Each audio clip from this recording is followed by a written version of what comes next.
Ako ovo ne dodate na vrijeme, luk vam može ostati sitan i uništen od lukove muhe. Trebaju vam samo par stvari koje imate kod kuće.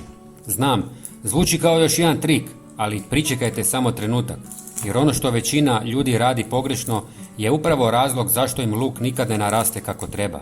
I ne, nije stvar u sjemenu, nego u onome što mu dajete dok raste. U ovom videu pokazat ću vam jednostavnu prihranu koju koristim svake sezone, koja istovremeno štiti od lukove muhe. Nije skupa, ne treba vam trgovina. I ono najzanimljivije, dio sastojaka vjerojatno već bacate u smeće. Ali prije nego krenemo, jedno pitanje za vas. Jeste li primijetili da luk u početku krene dobro, a onda jednostavno stane? Tu većina pogriješi.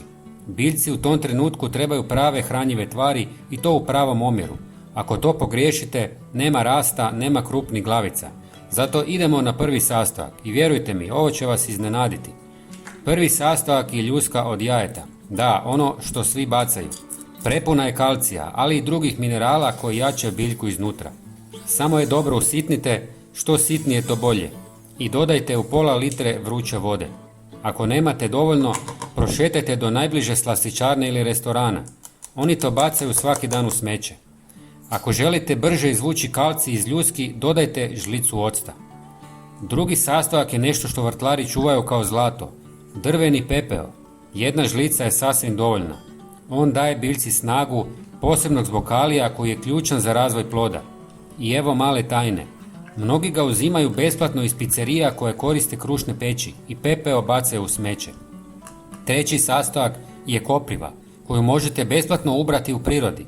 Možda izgleda obično, ali je pravi prirodni boost za rast. Puna dušika i upravo to tjera biljku da raste brzo i snažno. Ako imate svježu, još bolje. I sad dolazi dio koji većina preskoči, a zapravo čini najveću razliku. Ako želite dodatnu zaštitu, dodajte malo nim praha. Nije obavezan, ali radi čuda. Odbija štetnike i sprječava bolesti bez kemije. Sve to zajedno pomiješajte i ostavite da odstoji 24 sata. Nemojte preskakati ovaj korak.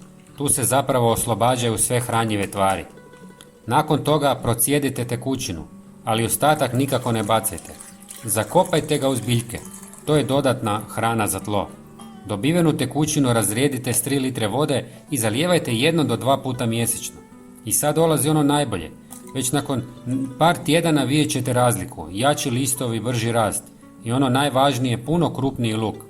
Ako želite još ovakvih trikova koji stvarno rade, preplatite se na naš kanal i lajkajte video, jer svakodnevno donosimo nove savjete.